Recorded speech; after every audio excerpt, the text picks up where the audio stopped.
সংক্ষেপে আমরা বলতে পারি যে দিন প্রতিষ্ঠার অর্থ কোন কোন সাহাবী তাবেঈন বলেছেন তাওহীদ প্রতিষ্ঠা, আর অন্যরা বলেছেন সম্পূর্ণ দিন প্রতিষ্ঠা বা পালন। এই সম্পূর্ণ দিনকে ভাগ করে দিনের, অর্থাৎ আমরা সালাত প্রতিষ্ঠায় একমাত্র দিন প্রতিষ্ঠা, অথবা রাষ্ট্র প্রতিষ্ঠায় একমাত্র দিন প্রতিষ্ঠা, অথবা অর্থনীতি প্রতিষ্ঠায় একমাত্র দিন, এটা আসলে ভুল ব্যাখ্যা, এটা ঠিক না। মূল কথা হলো দিনের যে কোনো বিষয় প্রতিষ্ঠাই মূলত দিন প্রতিষ্ঠা। আর এর জন্যই আমরা প্রথমেই বলছিলাম যে দিন প্রতিষ্ঠা কোনো শরীয়তে পরিভাষা নেই।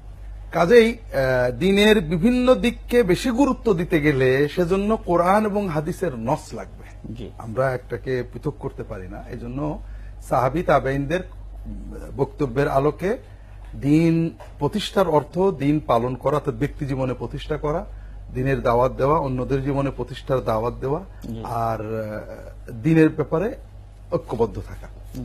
এক্ষেত্রে দিনের সবগুলোই সমান গুরুত্বপূর্ণ, বিশেষ করে সর্বোচ্চ গুরুত্ব তাওহীদ এবং ঈমানের। যদি আমাদের ভিতরে ঈমান এবং তাওহীদ প্রতিষ্ঠা না হয়, আমরা শিরকে লিপ্ত থাকি, কুফরে লিপ্ত থাকি, তাহলে বাকিগুলো গৌণ হয়ে যায়। এটা হলো প্রথম কথা। অর্থাৎ একামতে দিন মানে শুধু একামতে রাষ্ট্র, আর রাষ্ট্র ছাড়া অন্য সকল একামতে দিন নয়। এটা দাওয়াত অথবা খেদমাত, এই ধরনের ব্যাখ্যাগুলো আসলে সালফে সালেহিন কখনোই করেননি। আধুনিক যুগে আমরা অনেকে বলি, এটা আমাদের নিজস্ব চিন্তা, কিন্তু আমরা যেহেতু সুন্নাহর আলোকে বুঝতে চাচ্ছি, সুন্নাহর আলোকে এটা ঠিক না। দ্বিতীয় যে বিষয়টা অর্থ দিনের সবকিছু নিজে পালন করা, অন্যদের দাওয়াত দেওয়া। দুই নম্বর হলো এখানে কোন একটা বিষয়কে এক্সট্রা অর্ডিনারি গুরুত্ব দিতে গেলে নস লাগবে, সুন্নাহ লাগবে। দ্বিতীয় বিষয় হলো যে দিন প্রতিষ্ঠা আর রাষ্ট্র প্রতিষ্ঠা এক কথা নয়। দিন প্রতিষ্ঠা, দিনের সব বিষয়, রাষ্ট্র দিনের একটা দিক, এটাও দিন প্রতিষ্ঠা, তবে কিন্তু এটাই একমাত্র, আর অন্যগুলো নয়, এটা নয়। অথবা এটার অধীনে সবকিছু, জি, এটাও নয়, বরং এটা উল্টো। যতক্ষণ না তাওহীদ প্রতিষ্ঠা হবে একটা রাষ্ট্র, সমাজের অধিকাংশ মানুষের জীবনে, ব্যক্তি জীবনে তাওহীদ আসবে, শিরিক মুক্ত ঈমান, বেদাত মুক্ত আমল, যতদিন না তার আল্লাহর চেতনা আসবে, ততদিন আমি কি করে বাকিটা করবো? এর মূল দায়িত্ব হলো নিজের জীবনে দিন প্রতিষ্ঠা করা। এটা আমরা পারি, আমাদের দায়িত্বাধীন। আর অন্যদের ক্ষেত্রে দাওয়াত দেওয়া, দাওয়াতের পরেও যদি তারা গ্রহণ না করে, এই জন্য আল্লাহ আমাকে ধরবেন না। আল্লাহ কোরআন এটা বলেও দিয়েছেন, ইয়া আইয়ুহাল্লাযীনা আমানু আলাইকুম আনফুসাকুম লা ইয়াদুররুকুম মান দাল্লা ইযা ইহতাদাইতুম। তোমাদের দায়িত্ব তোমাদের নিজেদের, অন্যরা যদি গোমরাহ হয়ে যায়, অর্থাৎ তোমরা দাওয়াত দিয়েছো, দিন পালন করেছো, দিনের দাওয়াত দিয়েছো, তারপরেও লোকেরা মানেনি, এজন্য তোমাদেরকে আল্লাহ ধরবেন না। জি, এই জন্য এটা বড় ফরজ নয়। এবং অনেক নবীর জীবনেও এটা আমরা দেখতে পাই, শুধু সাধারণ মানুষ না। আল্লাহ এই যে 5 জন নবীকে দিনের ইকামতে দিনের নির্দেশ দিয়েছেন, এই 5 জনের ভিতরে ইব্রাহিম, নূহ আলাইহিস সালাম রাষ্ট্রের কোনো দাওয়াতই দেননি, কোরআনে নেই। এরপরে ইব্রাহিম আলাইহিস সালামের দাওয়াতে রাষ্ট্র বিষয়ে কিচ্ছু নেই। মূসা আলাইহিস সালাম রাষ্ট্রীয় দাওয়াত দিয়েছেন, তার উম্মত শোনেনি, বলেছে ফাযাব আনতা ওয়া রাব্বুকা ফাকাতিলা, আপনি আপনার রবের সাথে যে কিতাল করে আমরা যাব না, তিনি পারেননি। ঈসা আলাইহিস সালাম, এই জন্য রাষ্ট্র প্রতিষ্ঠা, পরিবর্তন, জিহাদ, কিতাল এটা থাকতেও পারে, নাও পারে, কিন্তু তাওহীদ, ইবাদত, আখলাক, হুকুকুল ইবাদ, হুকুকুন নাস, এগুলো মূল বিষয়। আর জিহাদ, এগুলো এই মূল বিষয়গুলো প্রতিষ্ঠার উপকরণ। কখনো ফরজে আইন, কখনো ফরজে কিফায়া, কখনো কোন রকম ফরজই থাকে না, তখন এটা প্রতিষ্ঠিত থাকে। এই জন্য এটাকে বড় ফরজ পড়ার প্রবণতা, এটা ঠিক না। এটা আমাদেরকে বিভিন্ন ভুল, বিশেষ করে সুন্নাহর আলোকে আমাদেরকে বিভ্রান্তির ভিতর ফেলে দেয়। আলহামদুলিল্লাহ, খুব চমৎকার ভাবে স্যার আপনি আমাদেরকে বেশ কতগুলো ভুল ধারণা থেকে কোরআন সুন্নাহর আলোকে সাহাবায়ে কেরাম, তাবেঈন, তাবেঈনদের দৃষ্টিভঙ্গিগুলো সহ তুলে ধরলেন। আমরা যেহেতু আমাদের এই আলোচনাটাই সুন্নাহর আলোকে মুমিন জীবন, এই সিরিজ করছি আমরা, তো মুমিনের জীবনটা যেন সুন্নাহর আলোকে সজ্জিত হয়, আপনি চেষ্টা করছেন, আমরাও চেষ্টা করছি। আল্লাহ তাআলা আমাদের এই প্রচেষ্টাকে কবুল করুন। আপনি কষ্ট করে আমাদের স্টুডিওতে এসেছেন। কেন বলছি তরুণদের জন্য, যে বর্তমান সময়ে অনেক সময় আমরা আবেগে এমন কিছু করি যেটা হুবহু খারিজিদের বিষয়। আমরা মাঝে মাঝে বলি যে উমাইয়া যুগে এজিদের শাসন যখন আসলো, আব্দুল মালিক ইবনে মারওয়ানের শাসন আসলো, কষ্ট পায় যে ইসলামের পরে আবার কিছুটা খারাপ শাসন আসলো, কিন্তু এর ভিতরে কিছু শিক্ষা আছে।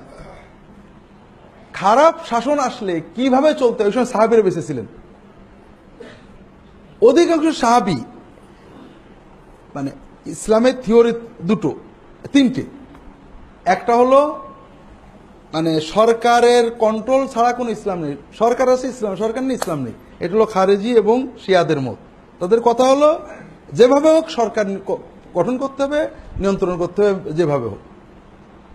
আরেক ধরনের মারেফতি জাহামি ছিল, তাহলে সরকার কিছু দরকার নেই, আমরা মারেফত থাকলে হয়ে গেল। মূলধারার সাহাবীরা বলতেন সরকার অবশ্যই ইসলাম মতো চলতে হবে, না চললে বলতে হবে, কিন্তু সরকার খারাপ হতে পারে। তার মানে আমরা দ্বীনের দাওয়াত, তালিম, তারবিয়াত, কোরআন, অন্য সব কিছু বাদ দিয়ে শুধু সরকার পরিবর্তনের মারকে একে মেরে মেরে মারবো মরবো, এটা তারা করেননি মূলধারার সাহাবীরা। কারণ একদিনে সব পাল্টে যাবে এই আবেগে কিছু হয়নি।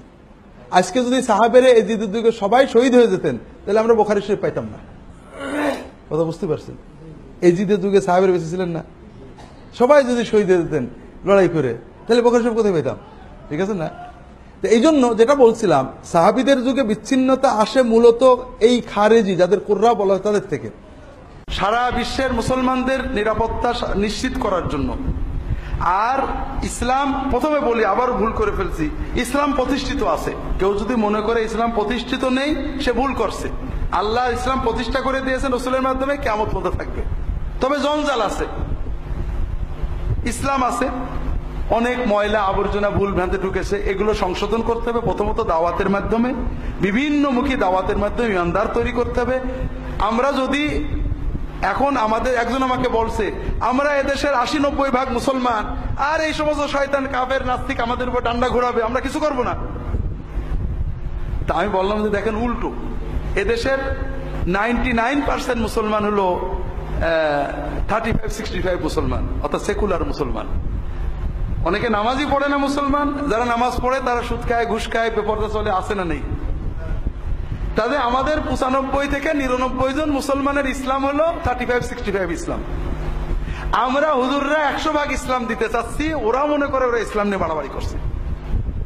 হুজুররা বাড়াবাড়ি করছে, একজন নামাজ পড়ে নামাজের বিরুদ্ধে বলে রাগ করে, আর যদি পর্দার কথা বেশি বলেন, বেপর্দা চললে তার বাড়ি ঢুকতে না দেন, ওরা হুজুররা বাড়াবাড়ি করছে, আছে না নেই?